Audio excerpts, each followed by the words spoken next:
sweating. I can see you. Hi, Robin. Hi, everyone. Have we been live when we were talking about it?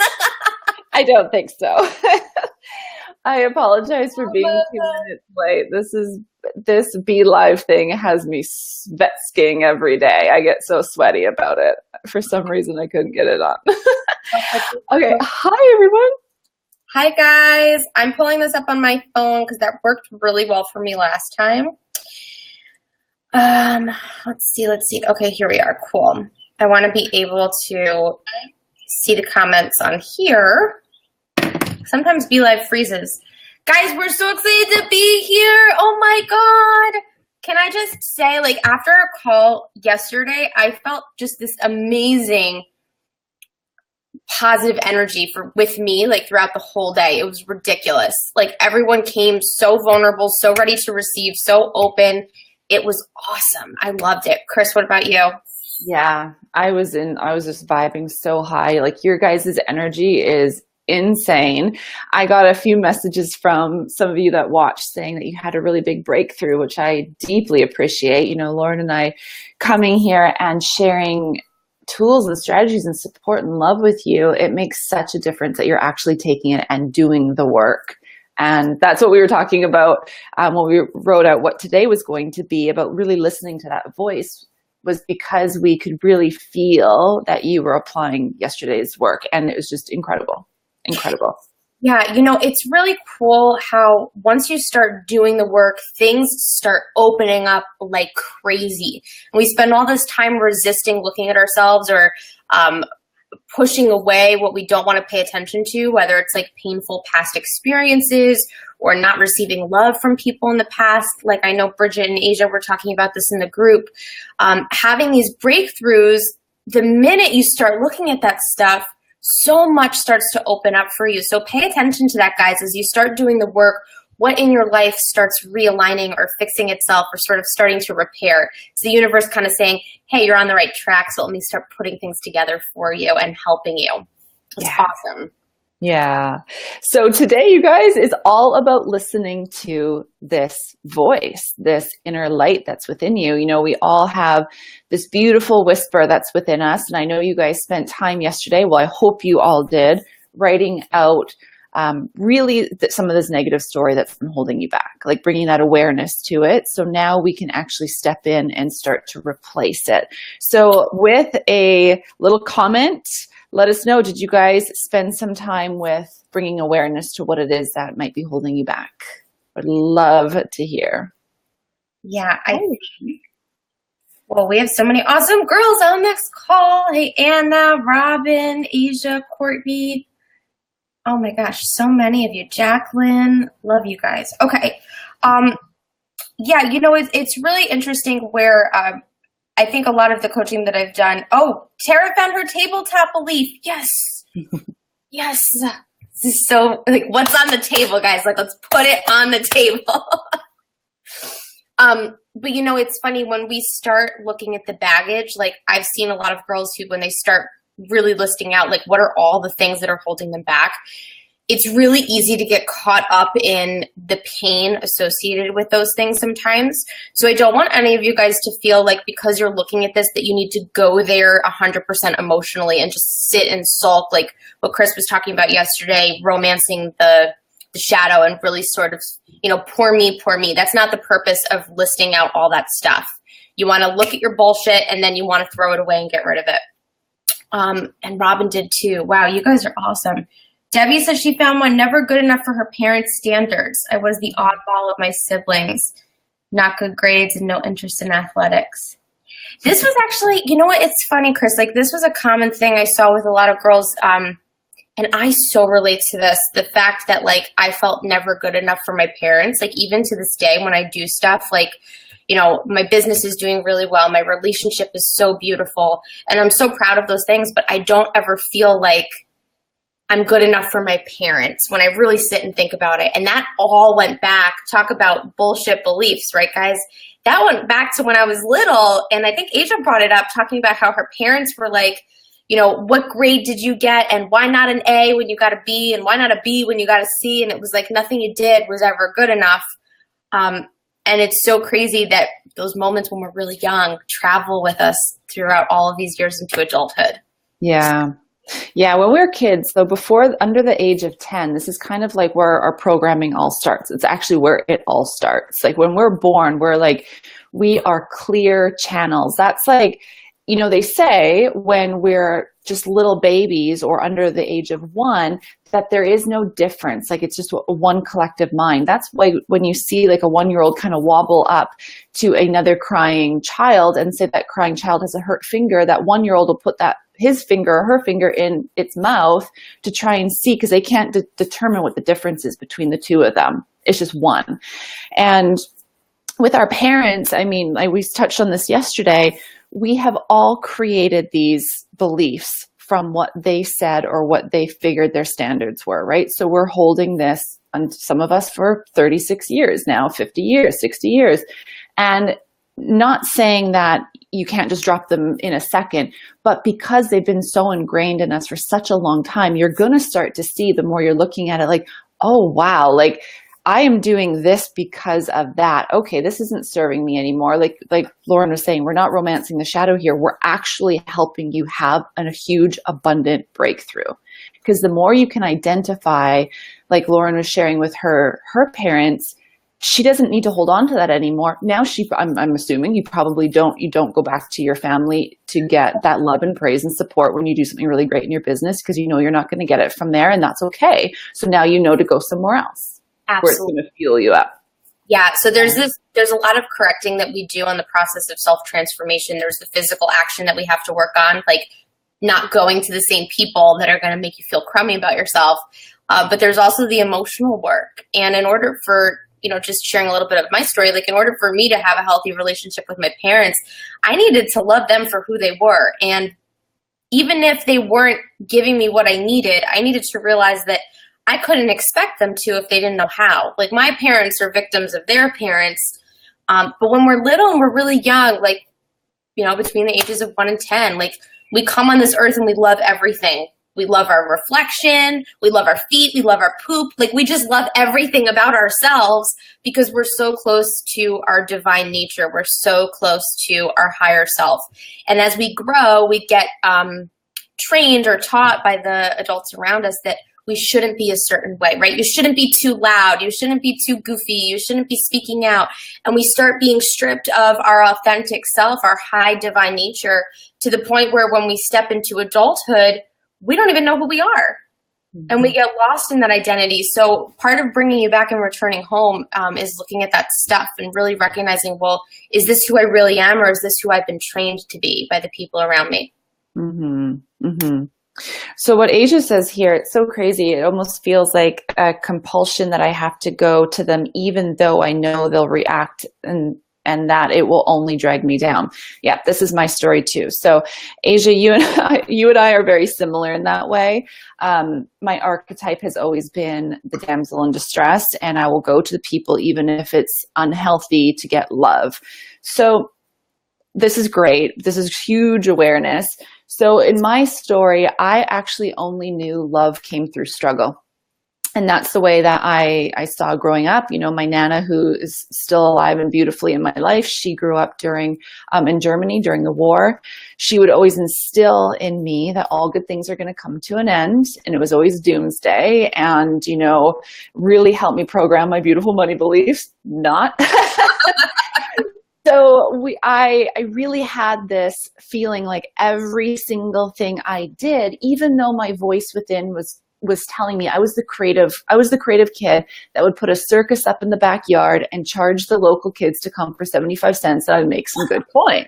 And I had this drive within me, but then that was my soul, right? Then you made pies too. You made pies out of mud when you were a kid also. Yeah. Sawdust. My dad owned Pacific Cedar. He owned a cedar company that did fences, and I would make up pies and sell them. People would buy them. What? And yeah, so I had this calling within me to always do these things, but I recognized the older I got, it wasn't until, my late 20s that I saw this pattern. of like, holy cow, I'm going to everybody that I know is going to cut me down. And that was an excuse for me to continue to play small. And that was the comfort zone I was in. I also had been programmed, like I said, and notice where you've been programmed. I only got praise from people around me if I was in struggle. If I was coming, and it's still to this day, you guys, I can come and say, hey, guess what? I just made, multiple six figures this year. And it's like, oh yeah, that's great. If I was to come and say, I don't know, something horrible had happened. Oh, Chris, oh my God, I am so sorry. And then you would see more energy coming from the people around me to coddle me. Yeah, I love this topic, and I love Chris's explanation here. And just having Asia open up. This is awesome because this all goes back to human needs. Okay. And this is something we dive real deep into in the self-love method course. But when you really start looking at anything that you do in your life that you continue to do, it is because in some very twisted way, it fulfills your needs. Now, not all the time our needs are being met in a healthy way. In this way, going back to the same people over and over again that just don't give you what you really want, right? Like that safety or that proud of you pat on the back, right? You're still doing these actions because they fulfill you in some way, shape, or form. So there are 6 human needs that fulfill all of us. And one of the biggest is the need to feel significant. And then there's also the need to feel love and connection, the need for variety, and the need for certainty. And then the other 2 are growth and contribution. But we'll get into all these later on. But just to explain where your mind is, if you're prioritizing feeling significant, and every time you go to your nan or you go to your mom or you go to your dad, and they're paying attention to your struggle, man, do you feel significant? Man, do you feel important? And even though, yeah, like Robin's saying, addicted to drama, right? Like, even though it's all bad, you're still feeling important. You're still getting the attention that you're longing for. And so, yeah, it's really hard to break those old habits because you're still getting something out of it. But in order to correct them, you need to start looking at, well, where else can I fulfill this in a healthy, happy way? This is the physical correction of what we're doing. Who can I go to instead? Who can I connect with? And really looking at yourself, like, why do you need to go to those people? What is it providing you? Mm-hmm. Yeah. So one of the greatest exercises that I ever did was I can remember going to my first coach at the time, and I would say to her, I'm just not, my dad will comment all the time on how my paintings always look the same. And I love them. And I'm like, right away, that really hurts me. Why would he come? And the first thing he would say is, oh, looks like the one you did yesterday. And I'm like, so mad about this. And it's funny because she said to me, okay, well, remember you're living a movie and you're creating how the actors in this movie are treating you. I'm like, what? No, he's totally doing this. It's not me. And what she had me do was list out everything that I felt other people were doing to me. He's not accepting my creativity. He's not loving my painting. I would get so clear on what he was doing, and then I would flip it into, I'm not accepting my creativity. I'm not this. Because if you show up and say, hey, holy cow, I freaking love this. I love this painting so much, Dad. Isn't this amazing? Yeah. I would have been like, yeah, Chris, that's really cool. But instead I was showing up like, hey, Dad, I painted this. And then instantly my vibration's low, and that's where they're going to come in and give you exactly how you're showing up. It's always a mirror and always a reflection. It's so funny. I didn't know that about you with your dad. My mom is that person for me. My mom's the person where it's like, oh, come on, Mom. Do you have to say that? I remember when my business started growing and I was really proud of myself, I would go straight to her and I would be like, Mom, guess what? I made X amount of dollars, or I have these amount of clients, or this is happening for this client. And I was so excited. And then I wouldn't get that exact level of excitement from her, because for her, she's trying to keep me safe. So it's also about recognizing where the other person's coming from. My mom was trying to keep me safe, and here I was putting myself out there and being vulnerable and expressing myself, and that was foreign to her. She doesn't know how to do that. And then when I would celebrate by buying a new piece of furniture or getting, something new to purchase, her first gut reaction was like, well, how much was that? Mm-hmm. And I would hate, oh my God, drive me nuts, because it's not the point. I'm trying to celebrate it with you.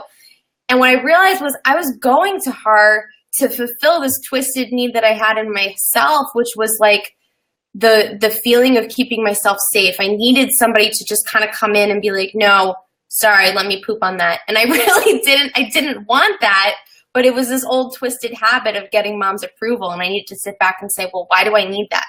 Yes. Why do I need that? What am I looking for? There's a message in here though, Chris, from Katie asking about the tabletop, for us to go re-explain the tabletop method. So I don't want to forget this, because this is what we really touched on for that worksheet yesterday. If you guys didn't see it, it's in the files tab. So the tabletop method is the idea that anything that you believe that you don't want to believe is on top of the table. So I can't succeed because I don't have the education, or I can't make a lot of money because I'm not credible enough, or I can't feel the love and that I deserve in a relationship because I'm just not pretty enough. You know, like whatever these real twisted beliefs are that are holding you back, that's on the top of the table. So that first line up there, that's the big belief that you want to get rid of. And then underneath are these legs that you have all these experiences from to back it up. So you have a moment with mom and dad where mom and dad didn't love you the way that you wanted them to. And then because of that, you said, oh, well, I'm not pretty enough to get love. And then maybe at another moment with a friend where a friend insulted you when you were a kid. So this is about doing that young work of really recognizing, well, where did that big belief come from? And then the questions after that on that worksheet there are about replacing that belief with a new empowering belief so that you can be the version of yourself that you really want to be. That makes sense? I wanted to recap that. Let's see what else.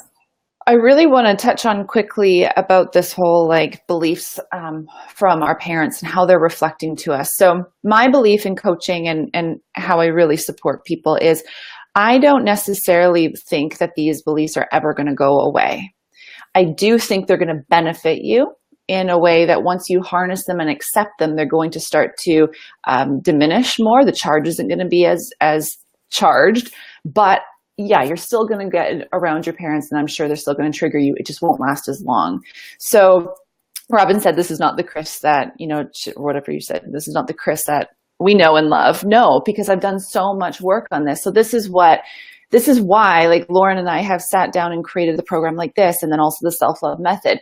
My parents treat me so differently today because I treat and honor myself differently. If I was still showing up pretending I was strong and courageous, even though I didn't feel it inside, they would still mirror to me the old triggers all day long. It's like you have to rewire how you trust and love and appreciate yourself from the inside. Because like we said yesterday, it's all about your posture. I talk about this all the time in our Goddess Boss community. How you're showing up and say prospecting someone for your business is a direct reflection of how you're standing, how you're speaking, how you're energetically being in your body. It's no difference with how you're communicating with your parents or the people that like your boss. Like, oh my gosh, how many, my very last boss ever was at a software company. And he used to say to me all the time, Chris, you're such a pushover.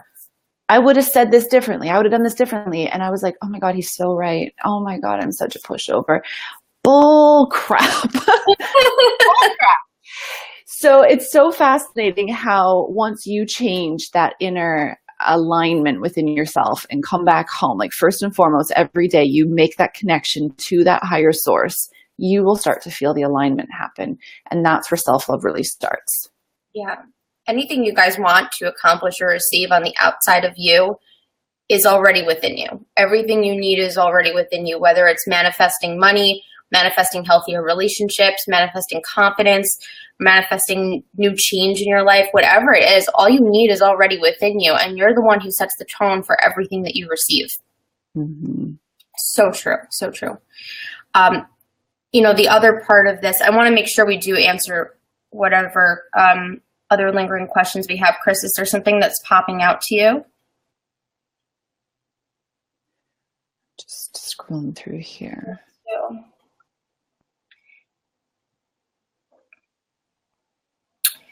I think, where's Debbie had a question?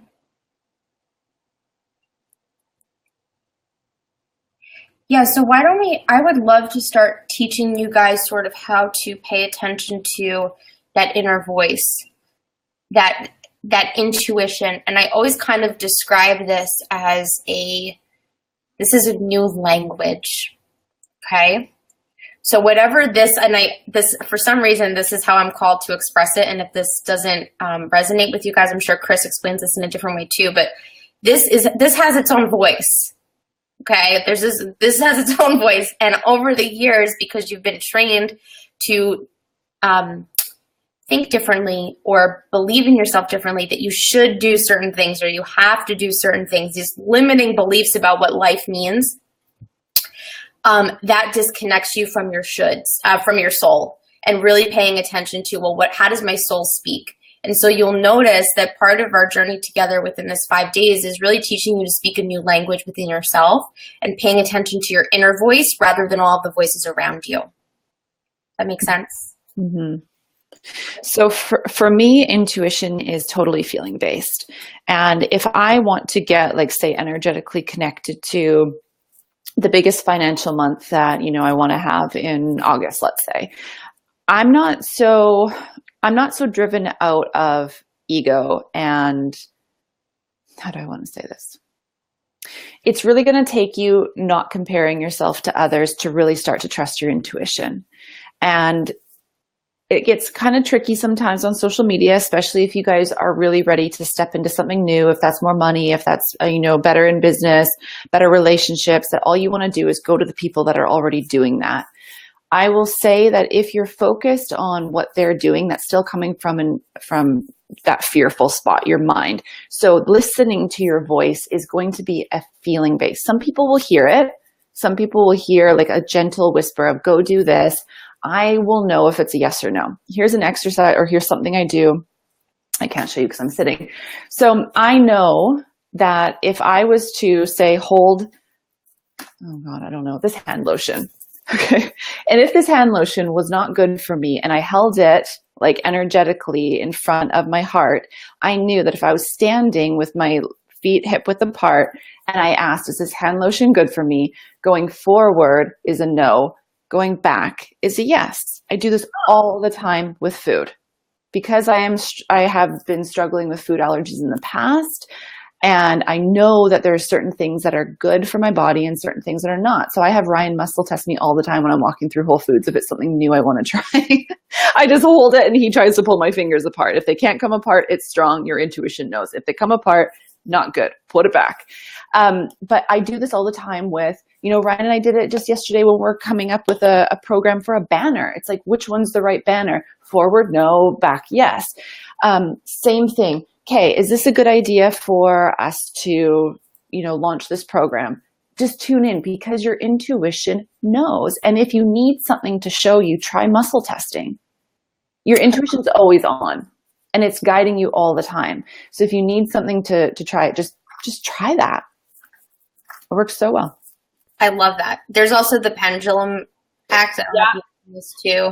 Having a pendulum. Yeah. Yeah. I forget how that works. If it goes left to right, it's a yes. If it goes up and down, it's a no. I think it's different for everybody. So let me just touch on this because Katie was saying, I thought back was bad. It might be for you. This is what you can do when you're standing up. I like just to hold my hands here and say, is my name Chris Britton? If it goes back, it's a yes. I always say, do I live in San Diego, California? If it goes forward, I'm like, fuck no, but I wish. So those are my two things that I will say right away. And then I know it's programmed, I'm calibrated. For me, if my pendulum goes clockwise, it's a yes. If it goes counterclockwise, it's a no. But you're going to want to try it for you. So ask something that is absolutely true. Is my name Chris Britton? That is like, your name is programmed, right? Within the ethers when you came here. So that is your ultimate truth on something that you can ask yourself, and then you'll know. I love those exercises because it's really creating this solid, open foundation to start learning new things about what it naturally feels like to do something. So that ultimately you get to a point where you could just follow the feeling because you can align with the feeling. And I think everybody, when they start the intuition journey of learning how to trust themselves, they have a hard time knowing what that feeling is. Like I think Katie said Was it Katie who said that she got sick? Yeah, I feel sick to my stomach almost sometimes with my intuition. Yeah. Probably because your intuition is telling you to do something that feels really scary or doesn't make a lot of sense to you because you're so programmed by the shoulds and the shoulds nots that everybody else has been telling you. And it's huge. It's huge. It's scary. When I remember, and most of you guys could probably relate to this, where you know in your intuition you're about to make a decision, but you haven't done it yet. But you know in your gut that you're being guided and called to do whatever this is, right? So you kind of imagine or create the scenario, like if it's a big choice, like walking away from a relationship or buying this house that like is financially just a stretch, or even, you know, for me, it was walking away from my job. And I knew I was going to do it before I actually did it. And I got sick to my stomach. And every day, this was really bad. Back then, this was like 5 years ago, I would come home and I would drink. And I would drink myself to the point where I just couldn't think or feel anymore because I felt so disconnected because I wasn't listening to my intuition, and it was creating all this anxiety and this buildup and this stress. So really pay attention to those emotional words we use, like overwhelm, stress, anxiety. 9 times out of 10, if you're not listening to this, that's what's causing all of that overwhelm. Mm-hmm. Yeah. The minute I did it, like, whew. Yeah, it's like a release. Yeah. And that's a great, thank you, Katie, for bringing that up, because our intuition is a surge of energy. So you all want to identify where in your body your intuition connects with you. Some people say it's your heart. Some people say it's your gut.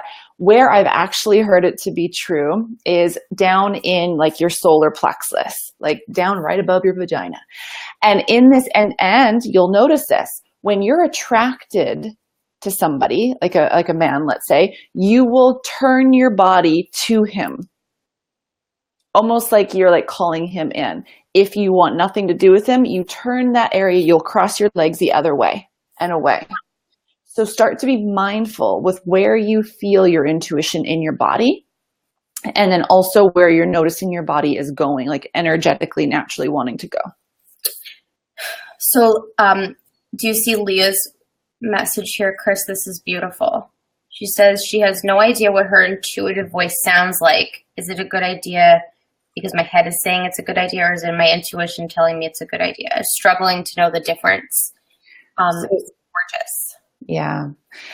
I struggled with this for a long time. The thing that's going to speak the first and the loudest is your head. It always does. So you want to get beneath that. The way that you can get beneath that is by getting into more stillness.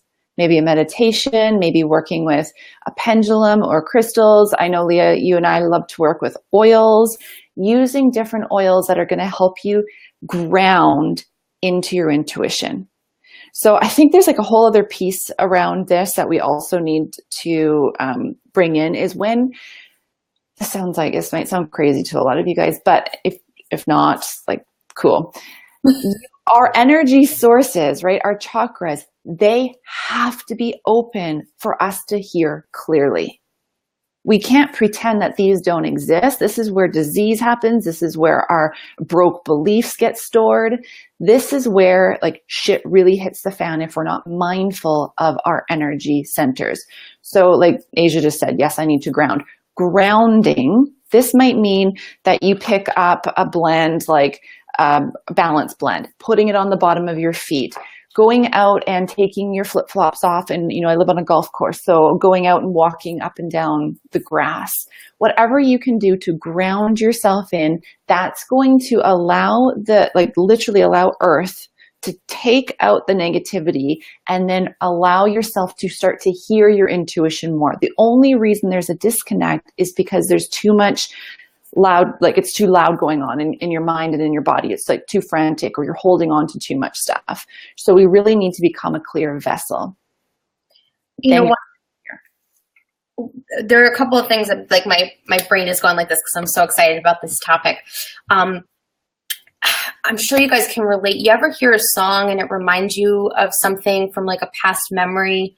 You ever hear like a tone or a ding where you're like, oh my God, wait, this is bringing back something? Or did you ever smell something where it like reminds you of this old memory. These are like, we're programmed by our senses to step into certain energy wavelengths, okay? So what Chris is talking about with sounds, smells, touches, you know, these are all things that you can do to create new realms, I guess would be the word for you to use, like this new space for yourself. So, you know, I have a routine. Everybody has a routine when you start stepping into learning to trust your intuition. Chris has her own routine. You're going to find what works and what doesn't. I light a candle. I say a prayer. I sit on the floor because for me, that's very grounding as opposed to sitting in a chair. And I get out my journal and I put oils on my hands and I'm like writing while I'm laying down, like snipping my hand while I'm laying down in my notebook. And that's just what works for me. And that's my space where the minute I'm there, I can step into really trusting and listening to my intuition. The other thing too to pay attention to, I think a lot of us, when you've made bad decisions in the past, like if you're that person, like I was this person, I had such a screwed up past life that once I started trusting my intuition, I automatically got scared and thought to myself, whoa, am I going to just turn my life upside down again? Because last time I did this, it didn't go real well, right? Like that's where I think my brain goes. I had a hard time trusting myself to make decisions because every time I made decisions in the past, it caused, I picked the wrong people to date. I picked the wrong things to spend money on. I picked the wrong career. I did all these bad choices, but they weren't bad choices. So you need to heal from that stuff first. I think that's a big part of learning to trust your intuition. It's recognizing that's not who you are. Your past decisions are not who you are. Mm-hmm. And if you're feeling like you're being caught in those past, or you're afraid. So in one of our programs, Ryan and I run a program called the School of Soul Wealth. And yesterday we were on a call with them, and a question that kept coming up was, oh, like I'm afraid that if I made my great money right now, what if I slide back? And so I want to keep all my money. and yeah, you might feel like if you came from being really broke to having a lot of money right now, and this is new for you, yeah, you can absolutely fear that. And if you're caught in that fear and not listening to your intuition on what it wants you to do to keep making great money going forward and why it wants you to keep making money going forward, something will happen. Your car will break down, shit tons of taxes have to be paid, like whatever, something's going to come up. But so when we were coaching with them yesterday, where you need to decide that you're not going to fall back is actually starting to look at how far you've come. You're not who you were yesterday. From our call yesterday to today, you're a completely different person. But naturally, as humans, we are not giving ourselves or celebrating ourselves enough to wake up today and be like, oh my gosh, you know what? I let go of all those beliefs yesterday, so I'm actually not the same Robin and Jill and Stephanie and Asia today that I was yesterday. And that's where we need to start to recognize, if you're afraid that you're going to look at this stuff and be like, I just don't want this to happen again. I've been there. I've done that. It sucked. No more.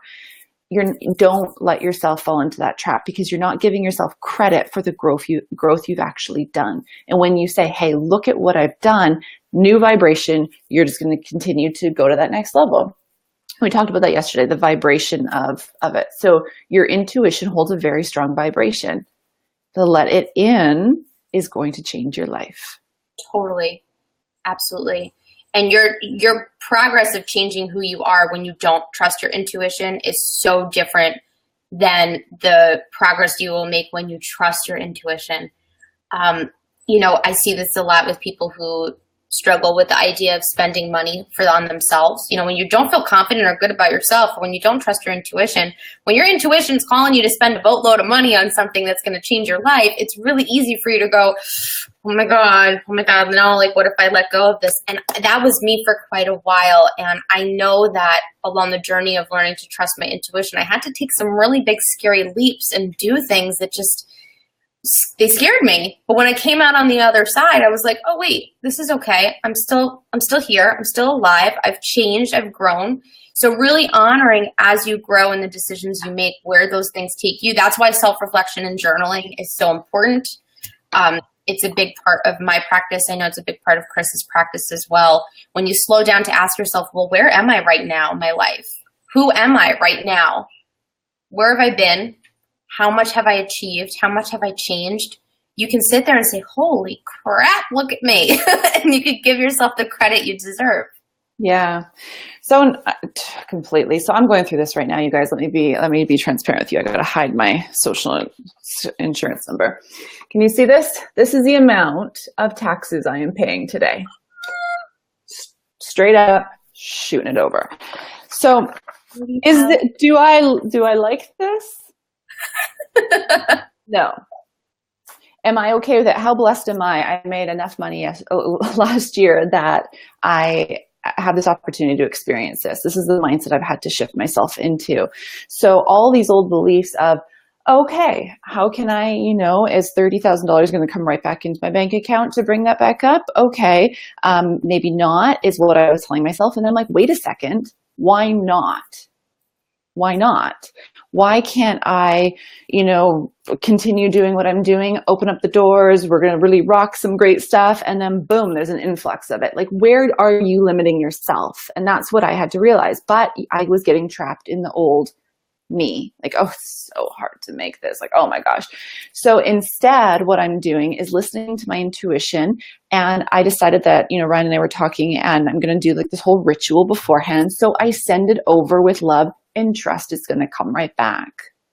If I send it from a space of fear, like anything you do, if you send it from a space of fear, it's just going to magnify that fear, and then more is going to come back. That's where you're going to get limited thinking. I can't make this money back.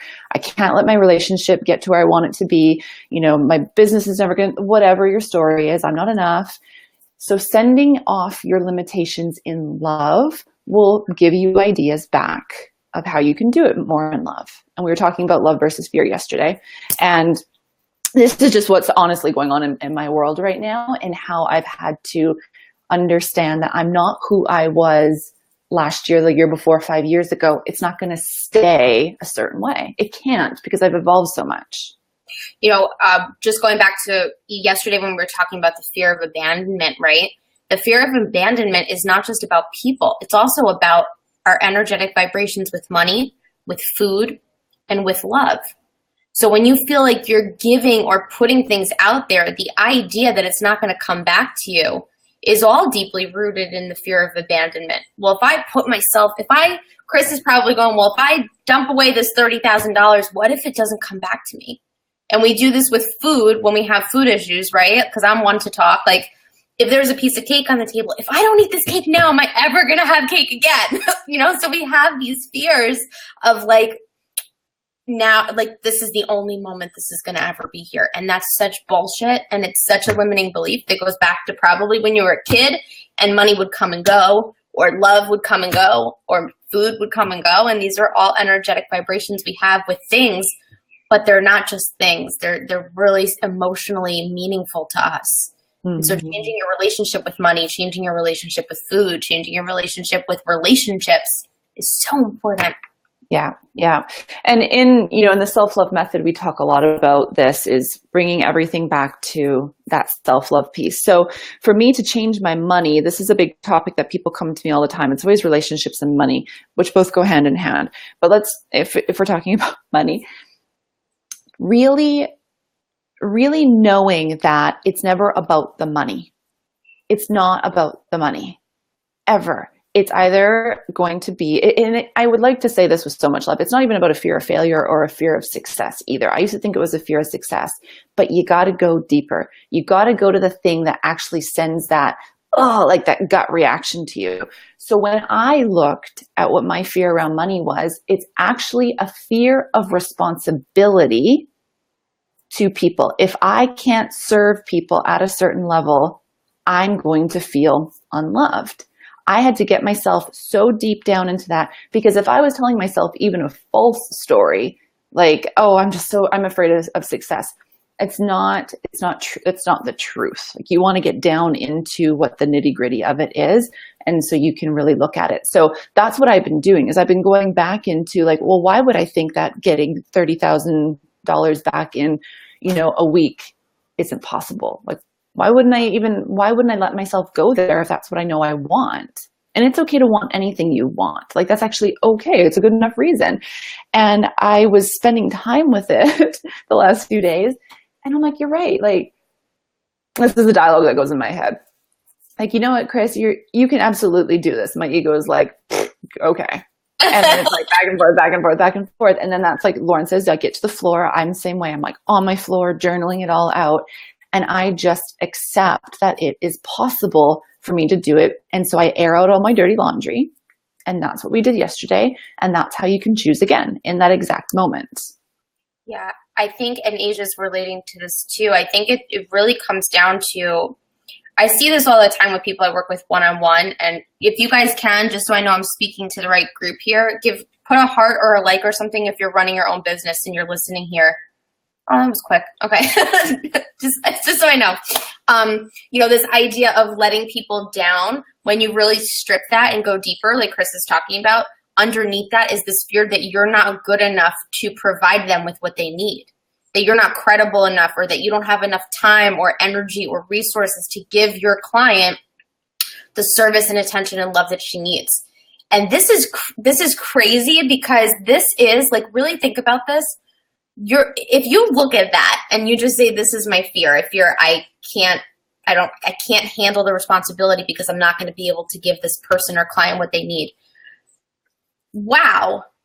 So because you have an inferiority complex, you're not going to be able to help all of these people out there who need your help. That's insane. That is absolutely insane. And this is why when people step on coaching calls for discovery and they're trying to sell and convince their client to enroll with them, they go, oh, no, you're not interested? Okay, bye. Like, all right, bye. Because they're actually really scared of taking on that responsibility. And let me tell you all right now, if you have a calling to help people out there, you are always going to be on the journey of growing yourself. And you need to step into your role as making a difference in this world, because that's what you're being called to do. This is about service. And Mother Teresa, and I said this to Ryan actually, because Ryan and I have talked about this. When I have a hard time like stepping into my service because I'm scared of like being good enough, I think to myself, like, did Mother Teresa think like she was going to do a bad job at helping people? Like, did she really? And I channel my inner Mother Teresa. She's my person. So find a person that you're really inspired by, that really, went out there with 100% certainty and just tried to change lives. Just think of that one person, and just think Tony Robbins is great. Gabby Bernstein, like whoever floats your boat, and just kind of think of that person and say, well, did she go out there with this feeling of like being inferior? She didn't. She absolutely didn't. And where would she be if she did?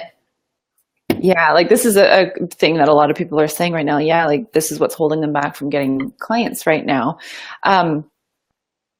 Looking at this belief of letting people down, is this actually your deepest truth? Like, is that actually going to happen? No. And what I do with people all the time is I have them look at, okay, you got this fear of letting people down. You're taking their money, you're working with them. This is the thing. Well, I'm taking their money. What if I can't provide? You don't know what the contract is on why they're coming to you, because at a soul level, they're coming to you for a reason. So you got to kind of let go of the control here for a minute and actually trust that the universe never has any mistakes. They're always being guided to you for something. And it might be one thing you say that changes their life over a whole 12-month period of working with them. Maybe it's just one slight thing, but you don't know what their journey is. So you can't take that from them. So it's saying, yes, if somebody is showing up, if it feels right, like if there's a glimmer of, oh, this is exciting, I really want to coach this person, I really want this person to join my team, then you got to follow through that resistance. If it's like, no way, energy's off, don't want to work with them, trust that, and that's where your feelings are going to come in and go the other way. But is it actually your highest truth that you can't serve them? Stop repeating things like this and actually get out a sheet of paper and write out why it is not true and what you're actually really great at in service. Because sometimes we just need a reminder. Right? Yeah. It's funny because when you strip away your so going back to the tabletop method, okay, like you have this fear at the top of the table, which is like, I'm not good enough to provide my client who's going to give me money with what she needs, and then shit's going to hit the fan and life's going to be a mess. Okay, well, what would really happen? Like, let's just say, what would really happen if one client came to you and couldn't get what she needed? Do you think you would go and find what she needed? Do you think that you would connect her with the information? Do you think you would spend some time after your calls hunting to give this person what she needed? Absolutely. Because you're full of love and you're going to do what it takes to help your person get where she needs to be. So this fear of like, when you really strip it back, like we over exaggerate in our brains and we think, okay, well, if I can't give this one client what she needs, then she's going to sue me. She's going to put all this stuff all over social media. She's going to plant, like our brains go haywire. And all this stuff is just so crazy. It never happens, but we live in this fear. And you know that if you really dig deep, you would do what, and I've had clients come to me where they've struggled with things that I really have a hard time helping them break through. And what I realize is those are the clients that, damn, they needed me more than I needed them. And I realized that I actually can learn something from what they're going through because it stretches me to grow to be a better coach. Mm-hmm. And so when you don't know what you're doing or you're having a hard time helping your client, you're actually growing yourself to become a better coach. Like the coach I am now is not the same coach I was 10 months ago or 10 clients ago. It's always different. You're always growing. Absolutely. I think one of the greatest exercises that we can do, like Chris mentioned, is really honoring, honor your gifts. What makes you amazing right now as a coach? Some people have a hard time aligning with their credibility. Sit down and ask yourself, what is your greatness? What amazing things have you accomplished in your life that makes you such a phenomenal leader? What have you achieved or overcome that makes you the person that somebody else needs in their life? When you sit and map it out, so clear, so clear. Yeah. That's the thing that I know my strong point of view. In business, you always want to have your strong point of view. What's going to set you apart? And my strong point of view is that we are not here for no stinking reason. We're not. If there is any little desire for you to start a business, who are you to keep that from other people? That is what God has instilled within you. And it's like you're doing a disservice if you don't say, yes, I'm going to get through this shit and I'm going to get to the other side. I'm going to share it with everybody because it was given to you. And I think that's so important that we actually, long ago, when I first started coaching, I was deathly afraid to take on a client. I would have strategy calls booked. At the time, I didn't know if I wanted to do business coaching or life coaching. And I was just so confused. And I remember getting on these calls and not signing anybody up. And I reached out to my coach at the time and I'm like, I suck at this. I suck at this. This is hard. I'm not good. All this stuff came up. And she said to me, Chris, stop making your business about you. I'm like, shit. Anytime you're in fear when it comes to business, you're making it about you. If you were coming from such a deep place of love and how you were going to serve that person, it wouldn't matter. You would do whatever you could to serve them and trust that it was exactly what they needed. I get this all the time with people charging their worth. Yeah. Oh, I can't charge that. Oh, I can't charge that. No one can afford that. Yeah, they can. You're just not showing up in a way believing that it's going to actually change their life. So sometimes it's letting go of the grip of thinking your business is about you because it's not. You were given your experiences, your struggles, your breakthroughs for a reason. And I believe they're for you to take now and serve to that next person that's going through the exact same thing. Absolutely. Absolutely. And I think, all of you ladies are here because you're ready to grow, right? All of you are hungry for something bigger and better than what you have in your life. I know Katie's even mentioning that she has this fear of providing for her kids and her family while also pursuing her passion. This is huge, guys. This is so huge. If you think that you cannot pursue your passion and provide for your kids at the same time, then you will be right. But if you think that you can provide for your kids and your family and also pursue your passion, then you're right. So whether you think you can or you can't, either way, you're right. It's just a matter of what you think. And if you want to change your belief, you got to start supporting that belief with ideas. Hey, look. With more money, here's an idea that could go under your new belief, Katie. You want to believe that you can provide for your kids and pursue your passion. One leg is, hey, look at Chris and Lauren. Chris and Lauren are making money to support their families. If they can do it, I can do it too. Another leg, hey, if I had more money, I could support my family and do X, Y, and Z. and I could hire somebody to help me with A, and I could hire someone to help me with B, and I could hire someone to help me with C. And so suddenly you can provide for your kids at an even higher level. And so coming up with these ways to start envisioning what that new belief is that you want to believe will switch you into a place of, hey, this is possible. And remembering and honoring those ideas. Any belief is just a belief because you have experiences to back it up. So taking time to think of those experiences to back up your new belief is so important. So important. And from a spiritual side as well, remember that you're not in any of this alone. Whatever you believe in being a power greater than you, you need to call that in, especially when you're building a business and you're ready to let go of any limitation.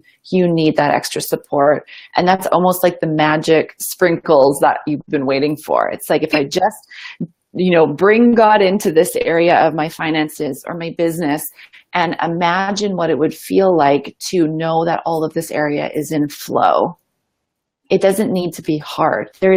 So I know a lot of successful people, and some of them do it where they're grinding all day, all night, and making incredible income. The other ones I know do business like Lauren and I. They follow their intuition. They lead by example from their authentic stories and their truth. They tune in to take inspired action. Now, there's a difference between action and inspired action. Inspired action is that divine guidance coming through you, and it's like, oh, this feels good. I'm going to go out there and do this. Action is like, holy shit, I need to do this. I have a to-do list a mile long. Both are right. Both will get you to where you want to be. It's how you want to feel along the way. Yeah. So I know there's an easier way if you bring in that power greater than you. So this is what we talk about as the science of success versus the art of fulfillment, right? You could enroll in any program and teach you in 1, 2, 3 marketing strategies for online, social media, ways to promote yourself. This is the science of success. And while that's all very important and is a big component, what is the point if you're going to get there and you're not going to be able to spend time with your family, or you're not going to be able to feel happy or fulfilled, or you're going to be exhausted and drained and overwhelmed? What's the point? And so, when Chris and I stepped into our business, we created the lifestyles we wanted, and we molded the businesses that we were building around that. And that's what we teach, and that's what we believe in. The whole point of success is not to get there and have a bunch of money sitting in the bank that you're stressed about losing, that you're working every day, exhausting yourself to keep. It's about flow. And that's what happens when you have inspired action versus action. Yeah. And I've built businesses both ways. So like 5-6 years ago when I built my very first network marketing company, I was online all day, all night. Ryan and I would go on like a date night, and I'd be like, oh, a call's coming through. I got to support this person. I got to help them close a party. I got to do this. I was always on. Now, did I make the money? Yeah, we made really, really great money. But once we hit that goal of, the money we wanted to make, I remember walking with him and I said, I don't feel free. I think I signed up for freedom. This doesn't feel like freedom. And he's like, no, me neither. And so this time around building business, I set my boundaries. I know that I'm not taking calls at a certain time. I actually am very more focused on developing leaders so they can run their business. I don't want to enable people because I don't want to be enabled. I really want to, create a business that is in so much joy and flow that it feels good to take time off and knowing that it's still all going, because it's like this energy that is being just circulated in a beautiful flow. And I believe that. And that's the difference, is you have to deeply believe this. It can be done either way you choose. I want to bring this up. Katie says, I've been seeking God for a long time, and it is fear holding me back from what I think he is telling me because it seems too big. I love this one. As you were talking, a divine gift. To honor this call might go over. We need to talk about this message. What a divine gift that you have such a message that he's sharing with you. Yeah. So it can be very overwhelming and very scary, I think, at first, if we're not aware of our power. If we're showing up and thinking like, oh my gosh, I'm getting these really big messages, but I just don't feel good enough to carry them out, that's go back then and continue doing the exercises from yesterday and what we're going to share with you today. Because the connection you have to God is, I mean, I believe we're all the rays of God, of source. So it's like we're this big ball of sun and we're constantly co-creating with him. So you're always going to hear a message of what you can carry forward. And because of our free will, like we spoke about yesterday, we'll be able to say yes or no, but it's going to keep showing up and the message is going to keep bubbling up and keep getting bigger. So it's like, well, do you want to say yes and follow it today? Or do you want to make life hard and wait till 5 months from now and say yes? I totally relate with this, Katie. And I love this because I know when you hear the calling to do something big, or you hear the calling to do something that comes with a lot of risk, right? I think that's what this all boils down to, is like, if God was telling you to wake up and make your bed, you'd go, okay, I'll do it. No big deal. Takes 2 seconds. But that's not what's going on. There's this message here. I use the word universe, from the universe or God or source. It's telling you to do something that's much bigger than what you're doing now. And it comes with a lot of risk. So here's what I'm going to tell you I did when I got these messages. And I knew it would come with a lot of emotional risk. It would come with a lot of, this was me stepping into leadership and founding whatisperfection.com and becoming a coach. And it wasn't just about the emotional steps and leaps and bounds I'd have to do to stretch myself, but it was also about the financial risks I was taking, the risks I was taking with my relationship, because I had no idea what he was going to say when I decided to quit my job. And I sat down when I made this decision and I said, okay, Lauren, follow the whisper, follow the voice, and pick a day on your calendar where if things don't look good, you will stop following the voice. And so I looked at my schedule. This was like the first time I had ever trusted my intuition, so I didn't know really what to expect. And I sat down, and this was like in October, and I said, okay, you know what? By January, if things aren't going well, I will return to my old path, but I'm going to give this 150% until then.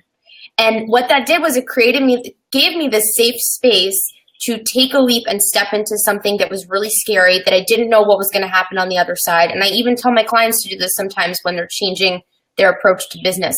Pick a day on the calendar and say, between now and then, I'm going to live fearlessly and ferociously towards whatever this dream of mine is.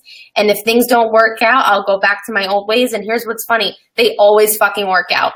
They always work out. And then January passed. And then I said, okay, well, now my new goal is next January. And then that January passed. And now I'm like, I'm never going back. And it all started because I created that safe space for myself to say, okay, this is the time. Mm-hmm.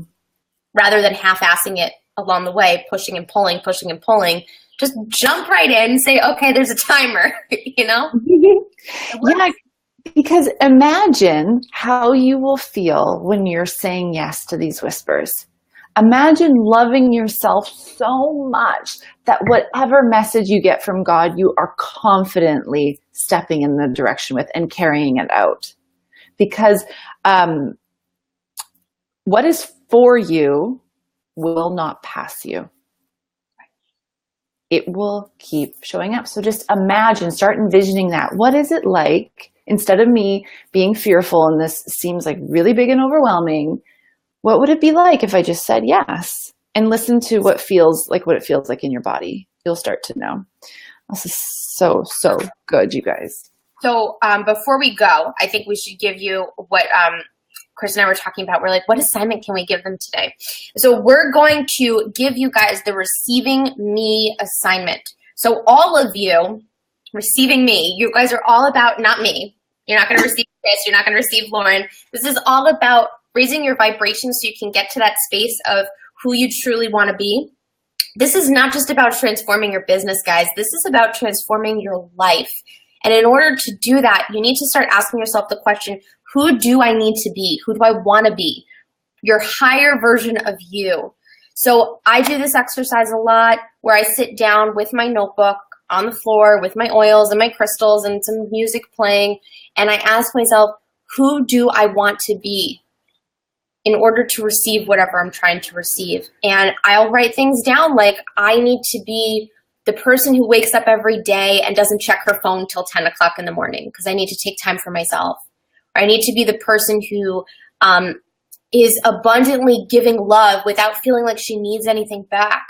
I need to be the girl who, and this one I'm still working on, goes to the gym every day because I need to take care of my body like it's a vessel.